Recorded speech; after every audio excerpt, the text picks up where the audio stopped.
नमस्कार। आप सभी को हमारे चैनल में हार्दिक स्वागत है।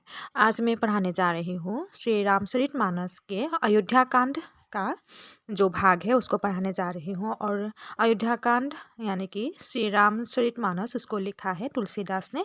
और यहाँ श्री राम, सीता और लक्ष्मण जी की कथा को व्यक्त किया गया है। जैसे कि हम जानते हैं कि राजा दशरथ के पुत्र श्री राम हैं और उनको उनके माता कैकेयी ने उन्हें 14 वर्ष के लिए वनवास दे दिया था। और जैसे ही राम जी का सीता जी के साथ विवाह हो गया था तो उस समय ज़्यादा समय नहीं लगा था, जबकि कैकेयी ने श्री राम को वनवास दे दिया था। तो उस समय जैसे ही श्री राम जी वनवास के लिए निकले तो उनकी धर्मपत्नी यानी कि सीता जी वो भी हठ करने लगती है कि मुझे भी वन लेके चलो। तो वही बात है, हम देखते हैं, आइए। ऐसे वो वसन कठोर सुनी जो न हृदय बिलगान, तो प्रभु विषम वियोग दुख सही ही पावर प्राण। ऐसे वो वसन मतलब सीता जी राम जी के जो बातें हैं, जैसे कि वो बन जा रहे हैं, वो बात सुन के कठोर वसन मतलब इतना कठोर है कि 14 वर्ष वनवास इतना सरल नहीं था उस समय। तो वन में बहुत सारे राक्षस भी होते हैं या बहुत ज़्यादा दुख कष्ट झेलना होता है, क्योंकि वो राजा का पुत्र थे। तो जैसे ही नए नए विवाह हो गया था और उसी समय उनके पति उनसे दूर जा रहे हैं, तो वो वसन यानी कि वो कठोर वसन यानी कि वो कष्टदायक जो बातें हैं वो सुनकर हृदय बिलगान, जो सीता जी हैं उनके हृदय जो है वो फटा जा रहा है, यानी कि हृदय को ठेस पहुंचा है कि उनके पति उनका साथ छोड़ के अभी जा रहे हैं। तो प्रभु विषम वियोग दुख सही ही पावर प्राण। तो ऐसे समय में सीता जी कहते हैं कि तो प्रभु तुमने तो कह दिया कि आप मुझे छोड़ के जा रहे हो, वन जा रहे हो, तो मैं इस बात को मैं सहन नहीं कर पाई हूँ। और आपसे जो वियोग की बात है यानी कि आप मुझसे बिछड़ जाएंगे, ये जो दुख है, ये बात सुनते ही मेरा प्राण जो है वो निकल जाएगा, यानी कि मुझे मृत्यु की प्राप्ति हो जाएगी। क्योंकि ऐसा मैंने कभी सुना ही नहीं था या सोचा नहीं था कि आप मुझे छोड़ के चले जाओगे। तो ये बात सुनते ही मेरा प्राण जो है वो त्याग करने का मन हो रहा है, या मैं अपने प्राण को त्याग दूंगी। असा कही सिय विकल भय भारी बसन वियोगुन सही संभारे, देखी दशा रघुपति जिय जान हठी राखे नहीं राखी ही प्राणा। ऐसा कही सिया मतलब ऐसी बातें कह के सिया जी यानी कि सीता जी विकल भई भारी मतलब बहुत ही व्याकुल हो गए कि उनके पति उनसे उनका साथ छोड़ रहे हैं और वो बन जा रहे हैं। तो ऐसी बातें सुन के वो विकल हो गए, बहुत ही व्याकुल हो गए और वसन वियोगु न सकी संभारी, और उनके वसन को वो यानी कि उनके कथा को वो सुन नहीं पा रहे हैं और वो व्याकुल होके अपने आप को संभाल नहीं पा रहे हैं। संभाल यानी कि अपने आप को संभाल नहीं पा रहे हैं। देखी दशा रघुपति जिया जाना हठी राखे नहीं राख ही प्राणा। तो ऐसी सीता की दशा यानी कि सीता की स्थिति को रघुपति यानी कि राम ने देखा और जाना कि सीता जी जो है वो बहुत ही व्याकुल हो गई है, बहुत ही दुखी हो गई है। हठी राखे नहीं राख ही प्राणा, वो अपने प्राण को अपने पास नहीं रखेगी, हठ करती है, वो बहुत ही हठी है, बहुत ही जिद्दी है और वो अपने आप प्राण को अभी ही त्याग देगी। तो इसीलिए राम जो है वो घबरा गए। कहे कृपाल भानुकुल नाथा परिहरि सोसु सलहु बन साथा, नहीं विचार कर अवसरु आजु बेगी करहु बन गबनो समाजो।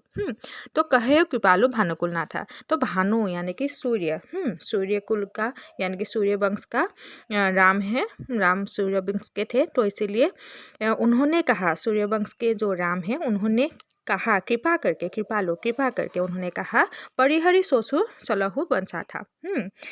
हे सीता, परिहरि यानी कि हे सीता तुम भी मेरे साथ चलो, मेरे साथ बन चलो। नहीं विचार कर अबर हो आज अवसर नहीं है, यानी कि समय नहीं है विचार का, आज रोने धोने का अभी समय नहीं है। बेगी करहु बन गबन समाजो, बेगी करो यानी कि जल्दी करो, हमें क्या करना है, वन जाना है या वन जाने की हमें तैयारी करनी है। कही प्रिय वसन प्रिया समुझाई, लगे मातु पद आशीष पाई, बेगी प्रजा दुख मेटब आई, जननी निठुर बिसरी जनी जाय। कही प्रिय वसन प्रिया समुझाए, तो अपने प्रिय यानी कि रामचंद्र प्रिया ने अपनी प्रियतमा को समझा, ये सब बातें समझाया कि जल्दी करो, अभी रोने धोने का समय नहीं है, हमें बन जाना है, लगे मातु पर आशीष पाए। और ऐसी बात सुन के सीता के मन को थोड़ा सा अच्छा लगा और वो प्रसन्नता के स्वरूप अपनी माता यानी कि सासू माँ के पास गए और उनसे आशीष मांगी। बेगी प्रजा दुख में तब आई, जननी निठुर बिसरी जनी जाए। तो ऐसे समय में माता, जैसे ही सीता ने माता से आशीर्वाद लिया तो माता ने कहा कि प्रजा के दुख दर्द मिटाने के लिए तुम लोग जल्दी ही आ जाना, क्योंकि तुम लोग प्रजा के राजा हो, राजा बनने वाले थे या प्रजा के हितकारी हो, तो इसीलिए तुम लोग जल्दी से आना। जननी निठुर बिसरी जनी जाए, और तुम्हारी माता जननी यानी कि तुम्हारी माता जो है वो तुम्हारे राह देखेगी।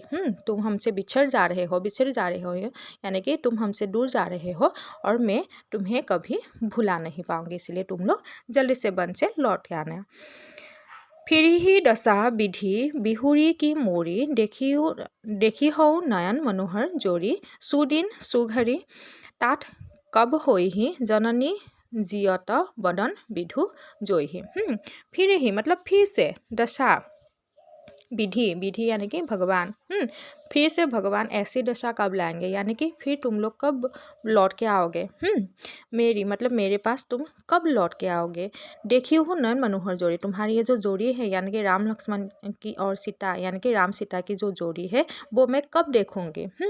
वो मैं कब देख पाऊँगी।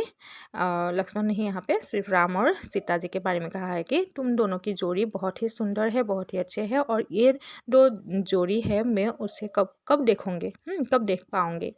सुदिन सुघरी तात कब होई ही, जननी जियत बदन विधु जोई। सुदिन मतलब अच्छा दिन, सुघरी अच्छा समय, तात कब होई ही मतलब अच्छा समय, अच्छा दिन कब आएगा। जिस दिन तुम लोग लौट के आओगे उसी दिन क्या होगा, अच्छा समय होगा और अच्छा दिन होगा, और उस दिन के लिए मैं इंतज़ार करूँगी। जननी जियत बदन विधु जोई ही।